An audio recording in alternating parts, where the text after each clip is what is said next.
Welcome to the Caregiving Podcast. I'm Inga. And I'm Julie. And long story short, we have Caregiving. We are two momtrepreneurs who have built an in-home care business from the ground up, guided every step of the way by God's care and fueled by agape love. Almost 14 years later, we felt called to create this podcast as a resource for families with caregiving needs. Whether you care for a family member or are looking for advice on professional caregiving, we want this to be a platform to support you. Each week, we will come to you with encouraging stories of families who have found the right balance for their loved ones, tips for how to care for them and you, and much more. We hope you continue to join us each week as we share in this exciting new journey together.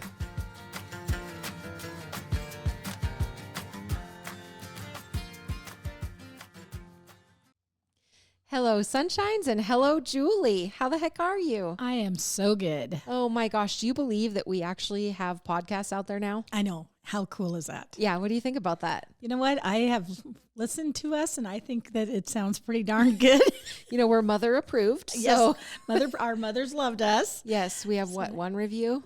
Well, maybe two? Yeah, two, because we each have a mom. Oh, perfect. Yeah. Yes. And according to them, according to our mothers, we are awesome. Podcast. Oh my gosh. Well, man, it's kind of cool to go back and listen to it and realize that, like, man, I think we do know what we're talking about. Yeah, it's a little nerve-wracking. Very much when you go back and say, oh, what did I say? What came out of this mouth? And actually, after 14 years, we have it down pretty good. Yes, indeed. So you have something else happening. Oh. Tell us a little bit about your Farm Mama Fitness. Oh, Farm Mama Fitness. So my other hat is my husband and I own a ranch, and one day, too many, after the kids left, I had too much time on my hand as I was doing chores. And so I took out my camera and put it on video and turned it on myself and started complaining about, my diet and why I'm so curvy when I should, be skinny with how busy I always am. And anyway, so I started doing these little snippets of silly things. All of the chores, none of my animals are safe. They're all going to be on this, I think TikTok is what it is. And it's just different activities that you do on the farm with farm equipment. Where are you at? Where is your gym? My gym was at the barn. Nice. And so it's just silly. It's very lighthearted. I'm out there just to try to bring joy because, we've I think a lot of those were done actually in the middle of calving season. Yes. And I was getting awfully tired. And so I chose to laugh, not cry. Yes. Well, I am very glad that you finally released them to the world because, having gotten a preview of those videos, I think they're fantastic. Well, right. Everybody here at the office was the first guinea pigs to watch them. And then when everybody laughed, I thought that was awesome. And so it's Farm Mama Fitness. That's awesome. Well, go check out Julie at Farm Mama Fitness on the TikTok. On the TikTok. All right. Well, I guess we probably better just roll into things today. The verse of the week that was submitted to us is Matthew 7:7-8. Ask and it will be given to you. Seek and you will find. Knock and the door will be opened to you. For everyone who asks receives, the one who seeks finds, and to the one who knocks, the door will be opened. How relevant is that to us? Like 14 years and more, I guess recently with our new opening of the franchise and. Yeah. Yeah. It just seems that every time that you are looking, God always provides. Yes. Just simply opens doors, and you just have to get out there and look for him, and just know that he's leading you. Absolutely. Yeah. I just think about it. Someone explained it to me at some point. Like our Heavenly Father is like a parent, right? So our kids are always asking us for the things that they need, and they're talking to us and they're telling us, and the advice really is just do the same thing with your Heavenly Father because he listens and he hears you. Mm-hmm. So anyway, I thought that was a pretty good one. Such a good one. Yeah, we are still looking for verses, and I just got a visitor on my lap. This is Tuna the office cat, so we'll just work with that. Anyway, if you have a verse that is important to you or meaningful to you, please send it to us. It can be submitted via email to the caregivingpodcast@gmail.com.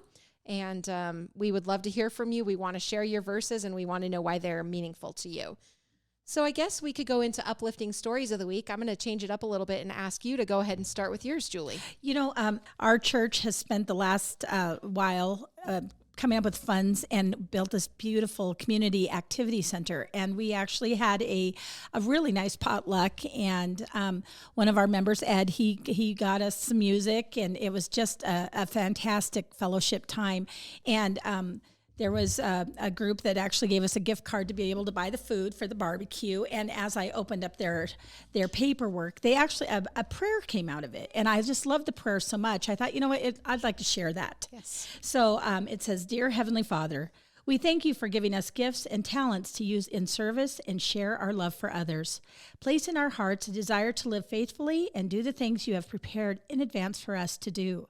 Today we pray that you would bless the work of our hands.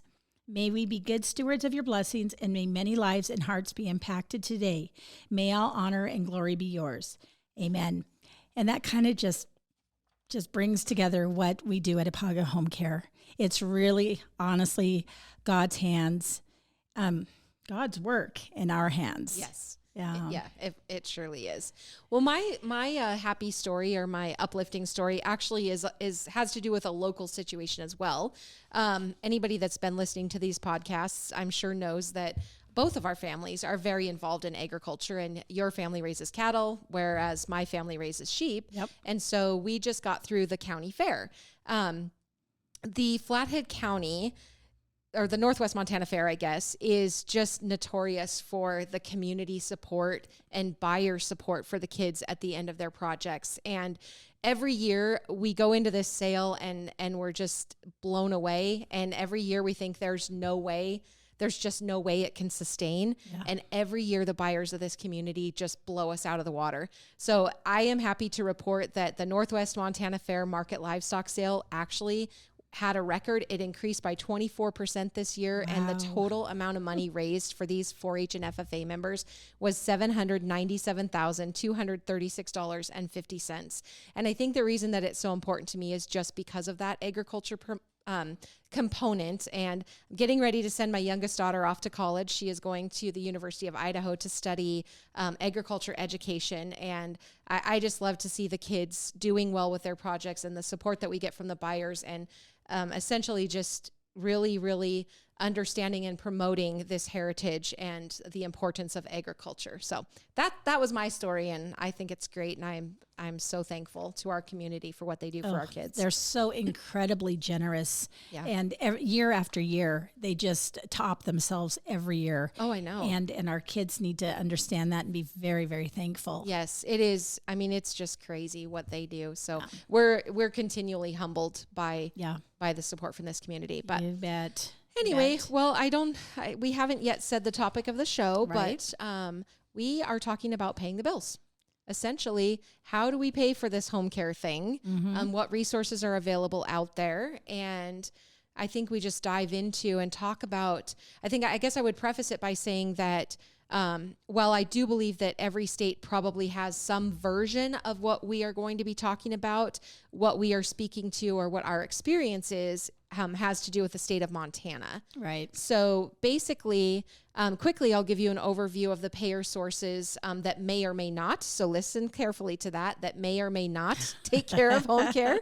And then we'll actually go through and talk about each one of them and the programs that are available, at least in the state of Montana. And I am, on a side note, going to tell you that for the majority of this podcast, INGA will be talking, because when it comes to our partnership that we've had for 14 years, I have been very blessed that she likes this stuff. She likes to talk about money, and she loves to crunch numbers and do her thing.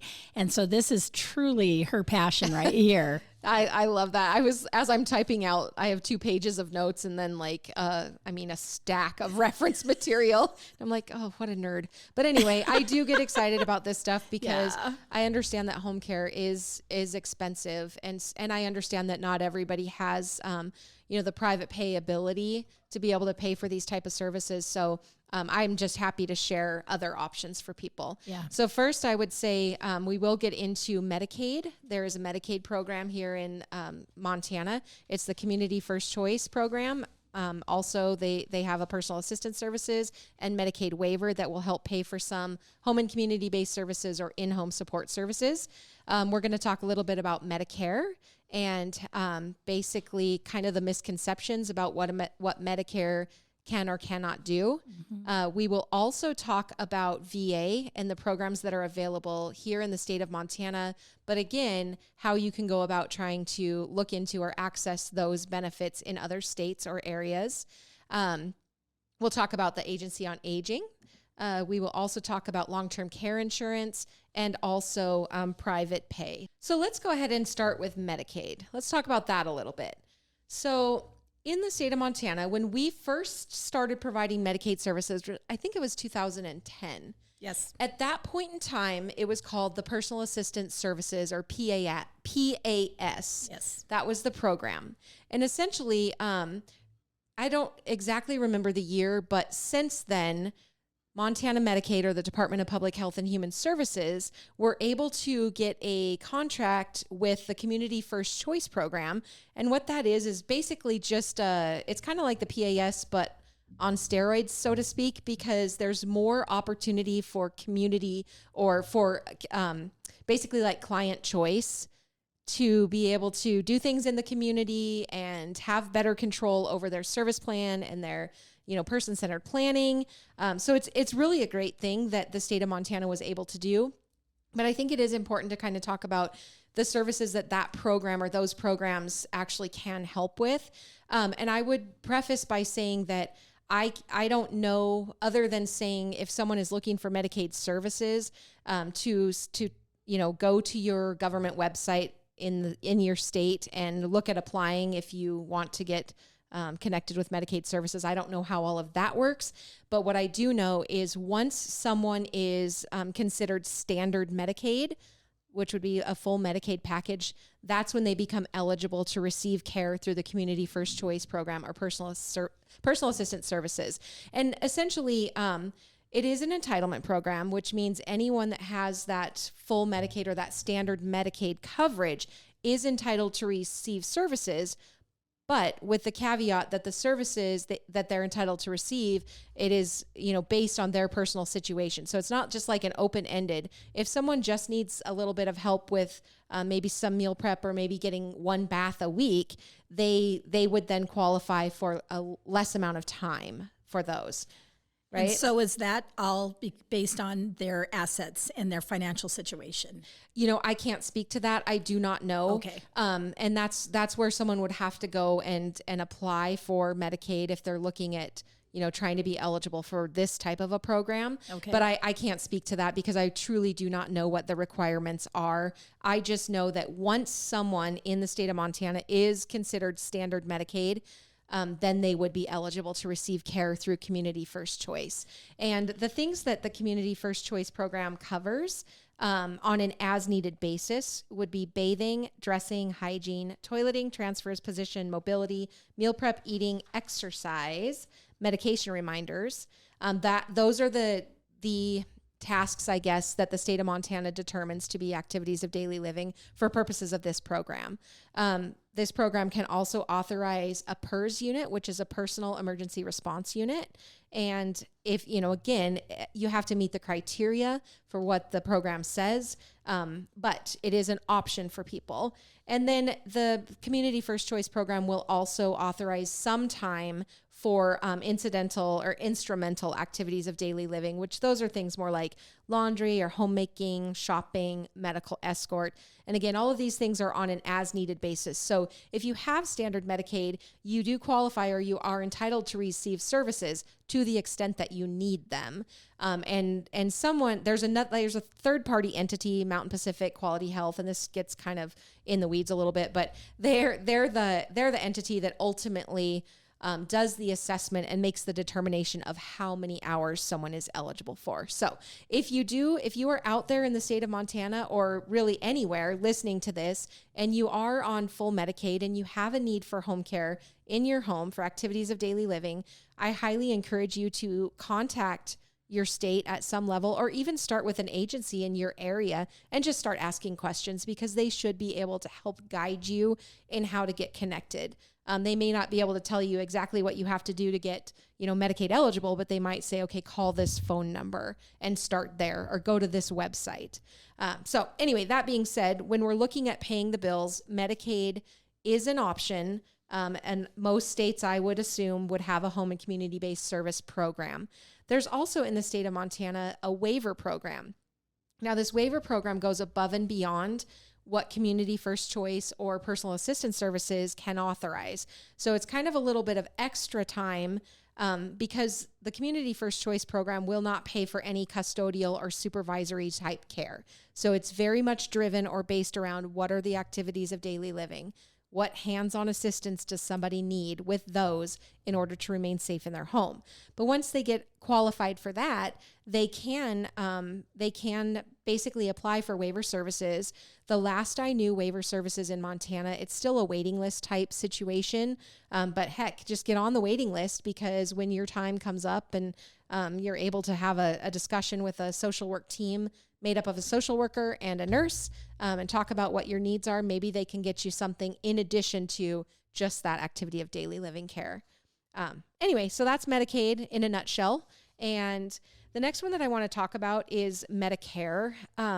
There are so many misconceptions that go along with Medicare. How many times do we get called, Julie, when people ask us, or they'll say, well, I have Medicare, or I have an Advantage plan, or I have a supplement, or what can you do for me? My doctor will write a prescription. How often does that happen? Oh gosh, probably almost every single day. Yeah. People will call and they'll be asking about services, and the first thing they'll say is, well, we've got Medicare, and I know immediately that we're not able to help them. So then what we do, and what INGA's trying to do here, is give you other options to be able to have someone come into your home for home care. Right. But Medicare, I'm glad you're going to talk about that, because it is one of the biggest problems out there with people just not understanding the program. Right. Yeah. So I actually just went directly to Medicare.gov today because I wanted to be able to speak intelligently about what they cover in terms of home health services and what they do not cover. So I'm just going to read it right off the list. So essentially, the eligible home health services include things such as part-time or intermittent skilled nursing care, physical therapy, occupational therapy, speech language pathology services, medical social services, part-time or intermittent home health aid services, which that would be for personal hands-on care, but it has to be in addition to one of the other skilled services. So you would not be able to get that assistance without having a higher level of need for a skilled service like physical therapy or occupational therapy. And then it does say on here, injectable osteoporosis drugs for women. I'm not sure that we've ever encountered that with a client before, but it's what Medicare.gov says. So it must be right? Anyway, then next in the very same section, it says Medicare doesn't pay for 24-hour day care at home, meals delivered to your home, homemaker services like shopping, cleaning, and laundry when this is the only care you need, custodial or personal care like bathing, dressing, or using the bathroom, again, when this is the only care that you need. So those things, the personal care things, you may be able to get a bath aid or something in conjunction with a skilled service, but by itself, Medicare will not, unfortunately, pay for the services that an agency like ours provides. And that's really, really hard. It's hard to make people understand that we don't make the rules. We just have to abide by them. And as an agency, we have no possible way to bill Medicare for the services that we provide. It's unfortunate. And I do think that over the years, and probably, more recently, like 3 to 4 years-ish, we've started to see commercials or TV ads, or, you hear something on the radio and it talks about being able to get access to these in-home care services through Medicare. And it's a little frustrating for me, to be honest. I've spent hours and hours of time trying to research and dig into, and eventually someone will be listening to this podcast and things will have changed. But for now, the only way to be able to get some of those in-home services, to my knowledge, is through some type of an Advantage plan. And there are very few states in the nation that actually have that as an option. So maybe I'm wrong, and I hope that I'm wrong, and these services are available to people. But all of the research that I've done, and all of the seminars, and all of the different webinars that I've been on, it's really hard to access at this point in time, if at all. And I do think that Medicare is starting to understand how important home care is as one of the components of keeping people in the house. And so I think they're starting to really look at it. So I think there's some pilot programs out there. But everything that I've heard of is like on the East Coast, and the reimbursement rate is crazy in terms of low, and really anybody in business simply can't work for that. Right. So there's a lot of work to be done. And I think that the other thing that you can speak to, if you would please, is the verbiage of home care versus home health. Right. So home health is, these are your skilled services. Home care is what we do, and we are considered non-medical. So we cannot do anything that would be considered invasive as we're caring for our patients, whether it's, private pay or a program like Medicaid or VA.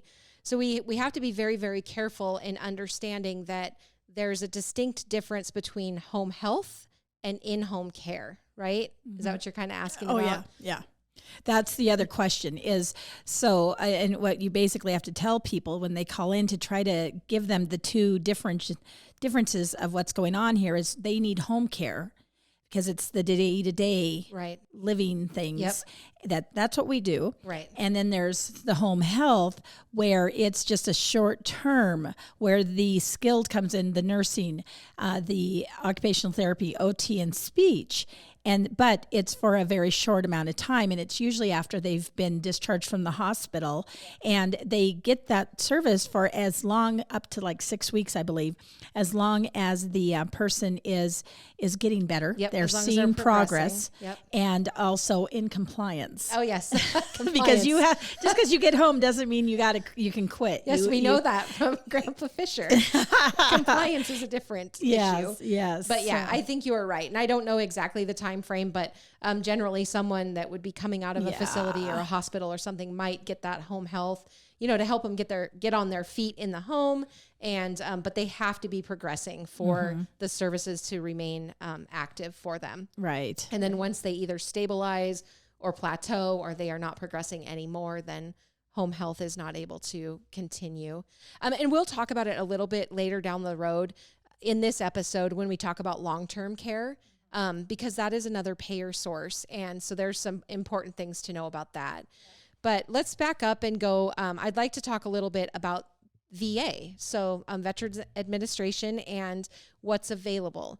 So to my knowledge, there is a homemaker and home health aid or home health aid care that can be authorized by VA. Now, we in Montana work with Montana VA, and that's where we get our authorizations. That's where we get our requests for outpatient services, essentially. I don't know how it works in other states, but again, just like with the Medicare scenario, if you are listening to this and you are in a different state and you're interested in learning about what VA services might be available, contact a local agency, contact a VA clinic in your area, or, go to wherever the hub is in the state, whatever you need to do to start asking the questions. Again, just like with Medicare, I did go straight to the source, and I went on to va.gov to look this up. And I just want to tell you a little bit about a program that we service out of our agency here in Kalispell, Montana, and then our franchisees will be as well.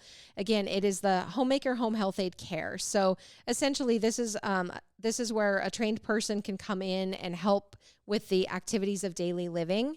The homemakers or home health aides, they're not nurses, but they are supervised by a registered nurse. So the short and long of it, essentially, what these services can help people with are things such as like eating, dressing, any type of personal grooming or hygiene, bathing, getting to the bathroom, moving around from place to place, whether that's a transfer or it's a mobility thing, or pushing somebody in their wheelchair, whatever.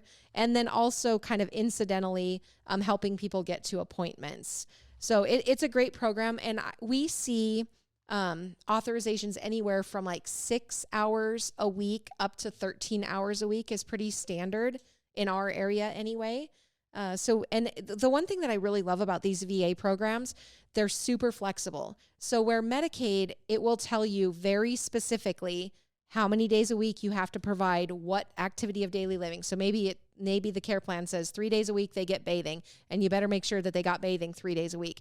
Whereas on the veteran side of it, it says right in the paperwork that it is flexible and you are able to, shift the hours or schedule the hours according to what best fits the veteran's schedule. So like we've had different vets who will do a couple long shifts during the week because they have someone come in and help them, help prepare meals that will get them through the entire week. Or maybe they only want to do one bath a week and they want to make sure somebody's there for that. But then we also have veterans that want somebody there every single day. So it's very flexible. It's very tailor-made to their specific situation. And I like that about the program, especially when you talk about choice or like person-centered planning type things.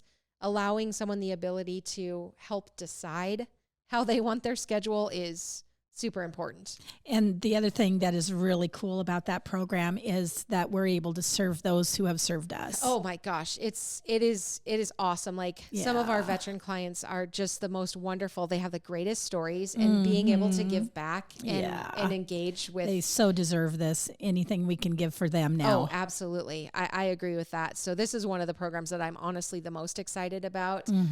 It gets me very, very excited and love it. Love when we're able to help serve our veterans because they have definitely earned it. Yeah.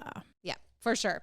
Okay. So we talked about that a little bit. I guess, the next things to talk about would be agency on aging, right? Right. So again, we can speak to the agency on aging here in Flathead County, but I don't know about other states or even other areas within this state. I think that they all do it a little bit differently. I would assume that there are guidelines, that kind of govern the whole thing, but everybody does it just a little bit differently. Right. So in our community, the local agency on aging is able to offer some assistance with homemaker, escort errand, which would be things like maybe getting somebody to the grocery store or taking them on a medical escort appointment, something like that, right? And then there's also some availability for respite care, right? Yes. Yep. And respite is essentially when a caregiver comes in to allow the primary, maybe the live-in caregiver or maybe it's a wife taking care of a husband or a daughter taking care of a mom or something. When a caregiver comes in and allows that primary caregiver the opportunity to get out or to take a nap or to do something just to get a little bit of a break from it. And how it works in our area is essentially the client meets with the agency on aging, and I think they go through a certain assessment and talk about what the needs are, and then look at what their program has available to authorize at that time.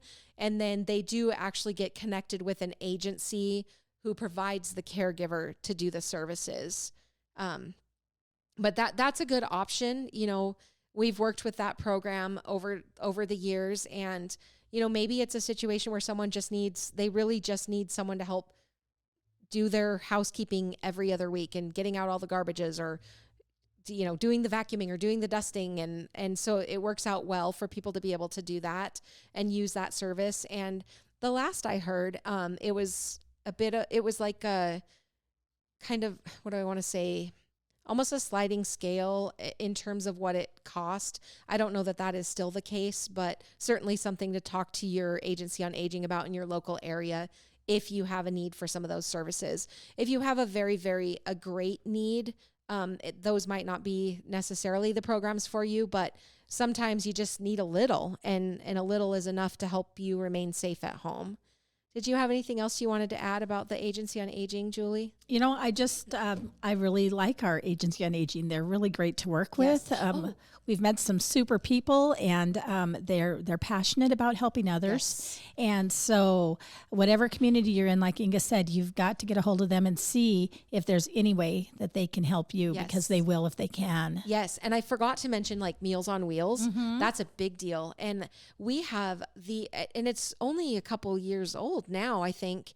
Our new agency, the congregate cafeteria area, and like Meals on Wheels. I don't know the number of meals that get delivered on a daily basis, but it's a big deal. And I've had their food, and it's really good. I could go for that when my time comes. I'm happy to have Meals on Wheels for dinner because it's great. And the cool thing about it too is that we had an example of how that worked in conjunction with services that we're providing.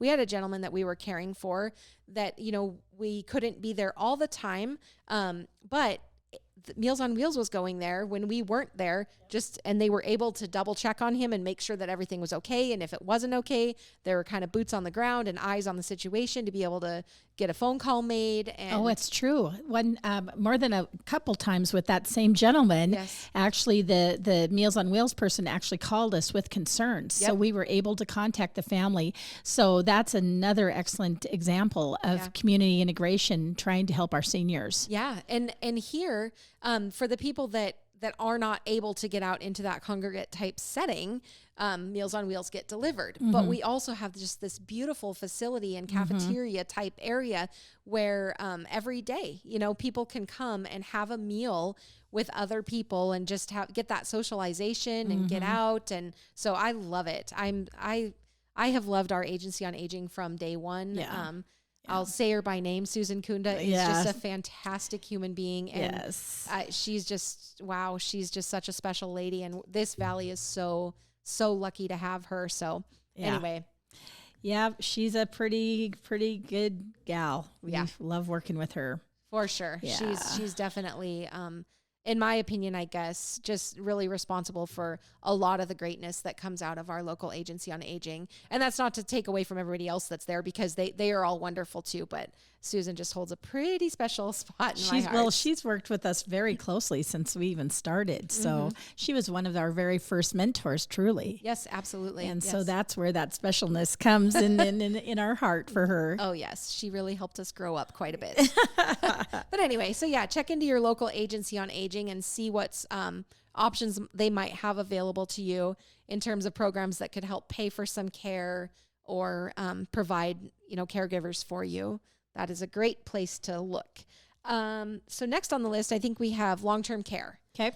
So long-term care insurances are, there's a lot of them out there. They are all very, very different. I think over the years, we've probably worked with at least 10 different long-term care companies. And I would say that they have been wonderful. Sometimes it's a little bit rocky in the beginning just to get organized on what they need would need from us as the agency. But once we're able to do that, it flows really, really smoothly. And I've been very pleased and happy about the insurance policies essentially that were sold to our clients, many of them years and years and years ago. The long-term care policies, some of them will have like a maximum daily dollar amount that they'll pay. Some of them, it's a maximum weekly. They're structured all different. But what I would say, if you are a person that's looking into long-term care insurance coverage, it's very important that you pay attention to the language in the policy, because it does need to say that there is coverage for activities of daily living. And generally what happens for someone to actually file a claim against that policy and be able to start collecting benefits on it, they have to meet a certain criteria of needing assistance with at least, I don't know if it's 2 or 3 or, different policies have different criteria, but they have to have a need for assistance with activities of daily living. That is the very first thing, the first qualifier, at least for every long-term care policy I've worked with, to be able to start that claim. But once a person reaches the point where they do have this need for assistance with activities of daily living, then they're able to work with the insurance company. Oftentimes a doctor is involved. From an agency perspective, we will have a nurse involved in just verifying the care needs. And then you get started on it, and they generally will ask an agency for different type of just verification or clarification that you are legitimate. In the state of Montana, it's a good thing, but it's also a bad thing. This state does not require a license for non-medical in-home care. That's something that we've always said that it wouldn't bother us if they did require a license, because I think it's just more accountability. However, we don't. The state of Montana does not require that license. So your long-term care companies are going to be asking about those types of things as an agency, and you're going to need to be able to explain to them, okay, our state does not require this. You may actually have to get some type of a letter, if you're the agency that essentially from your state that says, hey, we don't require this type of a license.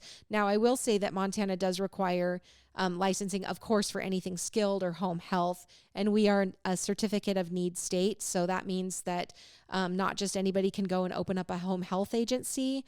You have to be able to prove that in your area there truly is a need for an additional agency. Currently in the Flathead, we have 2 home health agencies. And I think that, over the years, maybe there have been a few requests to open yet another home health agency, but I don't know that that has ever really gone anywhere. Clearly it hasn't, because we still only have the 2. Right. But anyway, so long-term care, you want to make sure when you're looking at that policy that you are making sure that it says, or that it has language about activities of daily living, and that it does not just talk about benefits for home health or skilled services. If you are not sure when you're talking to your insurance person, reach out to a local agency and have them help explain, what is necessary in your state, because I would be willing to bet that most agencies have worked with a long-term care, whether you're in Montana where we don't have a licensing requirement for non-medical, or you're in a state that has a licensing requirement. Just really lean on your agencies and make them work for you. And they should want to, honestly, because even when people call us, even if they have a need that we can't necessarily meet, we want to be able to help that person find the answer to their problem or the resource, right? Right. Yeah. So, okay. So long-term care, that's a lot of words. So many words. But again, those policies, they can cover, they're all written a little bit differently, and they cover a variation of things. Some again are like a daily amount, some are a weekly amount, some have a maximum number of hours per day. It's pretty individual, but I just really ask or encourage you to do your research when you're looking into those. But to date, we have not had a long-term care insurance policy that included the language about coverage for activities of daily living that we have not been able to file a claim and be reimbursed for. So I think there's a lot of value in that. So much so that I'm just a spring chicken, but I did go ahead and buy a policy for myself and for my husband. Yep, I bought the same. I just, after being in this kind of a business, you kind of start thinking differently about the world. Oh, yeah. And when is your time going to come up, or what's going to happen? And you just have to understand that any day, anything can happen. Yes. Prior proper planning is huge. And again, it's taken me 14 years to take my own advice, but slowly but surely I am doing that and putting some of these things into place. Yeah. The other thing about long-term care is it doesn't always just necessarily have to be for in-home care. Right. A lot of times those benefits are applicable to like assisted living facilities or at such time that someone would go into a skilled care facility. So just something to look into for people, and a possible option for payment. And so they pay X amount per day, and if it was more, then you would pay the remainder out of your pocket, right? If that's the way the policy is written, yes. Yeah. Maybe the assisted living has, costs $200 a day, and the policy pays $150. Right. So then, the person would pay that additional $50. But it just all depends on how the policy is written. Every policy is totally different. Yeah. Every insurance group has their own rules. Yes. And I do encourage you, it doesn't matter what you're buying or what you're working on or which insurance policy you're looking at. Just make sure you have a good comfort level with the person or the agent that's selling you the product, because a lot of times, and this is no disrespect, but we are an industry that I don't necessarily understand insurance, but sometimes insurance doesn't necessarily understand home care. So it's important to have the conversations and make sure that everything aligns so that you're actually able to access the benefit that you think you're paying for. Right. Yeah. So, and then I guess the last but not least one is the private pay. And really ultimately that one just is what it is. Right. Yeah. And we, as an agency, we have tried our best to keep our hourly billable rates, as low as we possibly can. Nobody goes into this necessarily thinking that they're going to, be a gazillionaire at the end of it. We do it because we want to take care of people. And, and provide meaningful employment. But anyway, so private pay, yeah, if you are at the point that you have no other availability of either insurances or Medicaid or, veteran benefits, you may have to look at paying privately for services. And every area is going to have a different hourly rate, I would suspect. I think, here in the Flathead, as we talk to other agencies, it's pretty close. We're all pretty close to each other, which I think is, it's just probably pretty normal. But it's not an inexpensive service. I think we all understand that. And it just kind of comes down to, what does the person really want? Where are they going to thrive and be able to do their best? What can the family afford to do? What resources are available? And then you just sit down, and at least with the private pay side of it, if you have a particular budget or something that you can spend X amount of money per week or per month or whatever, you can take that hourly rate and work backwards, from the amount that you have available to spend on these type of services, and figure out, okay, I can afford to have 10 hours a week, or I can afford to have 40 hours a week, or I can afford to do, 24/7s. And agencies should be willing to talk to you about that and help you with the budgeting and structuring. And, if it's a limited budget, you can look at, okay, when does the person need the most care? Is it getting up in the morning, or is it going to bed at night? Do we need to make sure that something's happening in the middle of the day? There are all kinds of different options. Well, we had an example of that when we had a daughter who was taking care of her mom and dad. And they were the neighbors. They built the house specifically for mom and dad.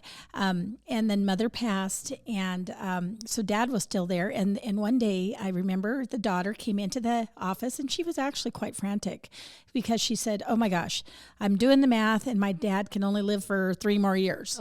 And she was very, very upset because she was looking at how much money he had left. Right. But what we figured out after talking with her is the way that she was doing her home care at that time was actually the ultimate most expensive way. Right. And so we sat down with her and said, well, how can we restructure this with you on, and the payment sources that we do it. And we were able to help her. Yes. And then her dad was able to stay in his home until he was no longer with us. Yes. But, she was smart enough, like you said, to work backwards and knew exactly what was going on in her budget. We were able to figure out how to help her extend that. And, that's where it's so important to be able to have that talk with your agency. Absolutely. I think you have to be able to get kind of creative with it. Yeah. And a good agency should help you do that and kind of come up with just different options on how to maximize. I know that we tried to do that for people because you don't know how long the care is going to be needed. I mean, some scenarios or maybe some diagnosis have a different expectancy in terms of, what the life expectancy is. But for the most part, none of us ever know, right? No, yeah. So we just always try to maximize and get the very, very most that we can for everyone for the dollars that they spend with us. It's important to do that. Yeah. A couple other small programs that can help occasionally. We have the Montana Life Respite Program. Yep, Lifespan Respite. Lifespan, did I say it backwards? Lifespan Respite. Lifespan Respite. And what that is it's a grant from Montana. It's on the Montana website. And I think it's about $600 where basically you can fill out that application and get that money to be able to compensate. Let's say you're going on a one-time trip and you need somebody to be with your husband for a while. And so there's $600 to be able to use towards that time you have to be gone. So that might be just enough for you to be able to stretch what you need to keep that care. Yeah. And we actually worked with a family who, I think it was every other week, we actually were helping take care of a gentleman, so that his wife could do just have a little bit of time to herself. And ultimately she was approved for this lifespan respite money. And, we sent her the bill and then she turned it in and she was able to be reimbursed and she reimbursed us. And it is, I mean, $600 is a lot of money. And if people have a need for that and can apply for it, that's a wonderful program to have. Yeah. Every little bit helps, honestly. Oh, yeah. And then the other one is there's a lot of programs going around the nation right now, and it's seniors helping seniors.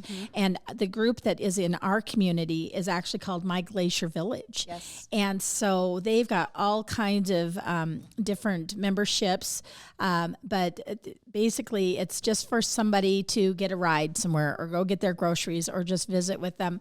And they just are not able to do anything with anybody that has any confusion. Oh, sure. So yeah, and isn't that a situation where you like pay a membership due, and then that it's just like a village of people that end up helping each other, because maybe one person can drive and the other person can maybe bake cookies, or and it's a cool thing. It's a great network and resource for people that don't have a huge need, but they have a little need. And also I think in that they're able to have their needs met, but also give back. So that's important. That's always been important to us, right? Is just giving back in any way that you can. And I think that a lot of even our clients, they always feel better when they feel like they're able to do something or be a part of the community, or even just be a part of their own care, right? Yeah. So we always do that, like use it or lose it type situation. If someone maybe doesn't remember how to set the table, but you can show them and hand them the plate and show them where to put it on the table. Just keeping people engaged is so, so, so important. I think just for our own self-worth as well. Right. So basically what we would say here is if you know that a situation is coming down the pike where you see a decline, or somebody's going to get a double knee surgery and you're going to need help, you need to reach out to those agencies. You need to know how you're going to pay for it. If you don't, ask lots of questions. Inga just spent a whole bunch of time just giving you all of these different programs, and her explanations were pretty darn spot on. And, know your budget. Work backwards, and just, get that help. Some people just need a little bit of help. Our one lady, she only just didn't like to get into the shower when she was alone in the house. So we were there twice a week just to make sure she was safe in the shower. Other people need us 24/7. What do you need? Get those assessments done and start making those plans. Don't wait till it's a crisis. Yes. Those are the hardest ones that we encounter, are the ones that are in absolute crisis by the time we get involved. So start making phone calls, start collecting information. It doesn't mean that you're necessarily going to need to use it, today, tomorrow, even a month or 6 months from now, but just knowing that you have some of this information in your pocket is so, so, so very, so very valuable, I guess. Yeah, it's vital. Yeah. All right. Well, anything else to say? I think that's a lot. Yeah, that's a lot. So lots of payer sources out there, but also not a lot of payer sources out there. So do your research, see what you qualify for or what your family members might qualify for, and just have that information available to you before it becomes a crisis. Okay. Grandma sayings. Grandma sayings. Yes. So I don't know where this one came from. I've got to dig through my pile of things. I don't even know where, but somewhere along the way, we were given a 100 pieces of advice from 100-year-olds. Okay. So I went ahead and just scanned through it, and it's probably going to come as no surprise that this is what I landed on. Try not to eat anything that's healthy. It's true. I eat whatever I want. The secret to longevity is ice cream. Ice cream. Ice cream. Ice cream and crumble cookies. Yes, crumble cookies. If you have not had crumble cookies, you have to. Yes. Funny story. So last week we were in Idaho, and one of the closest crumble cookies to us is in Idaho. So we brought home a box of crumble cookies and put them in the freezer for Alyssa. And then just a couple days ago, Alyssa was in Idaho, and guess what she came back to the office with? Crumble cookies. Yes. Great minds. They think alike, don't they? Yes. All right, guys. Well, that's the advice, I guess. Ice cream and crumble cookies. I guess that kind of wraps it up, right? Yeah. So we would just ask that you please go and subscribe, leave us a review, share us with a friend. Please join our Apaga Care and Share Facebook group. We just want to get people talking. And if you have a grandma saying or a grandpa saying or anything like that, please share it with us. Also, your Bible verses. We're so excited. I can't wait till next week because my mom sent one and it got lost in a spam email folder and we recovered it. Yay. And I'm so excited because it's really good. Oh. But anyway, so please go and subscribe, leave us a review, send your verses and your grandma stories to the caregivenpodcast@gmail.com. Again, it's the caregivenpodcast@gmail.com. So where are we at? We're on Facebook. Yes. We're on YouTube. Yep. We're on Instagram. Yep. And we're on TikTok. Yes. So you guys can find us. Yeah. You got to find us. We are on, the podcast itself is on Spotify and Apple Podcasts and Google Podcasts. Good job, Julie. You saved the day on that one. Save the day. Oh, my goodness. All right. I guess that's it. So peace out, Girl Scouts. Yes. Have a wonderful day.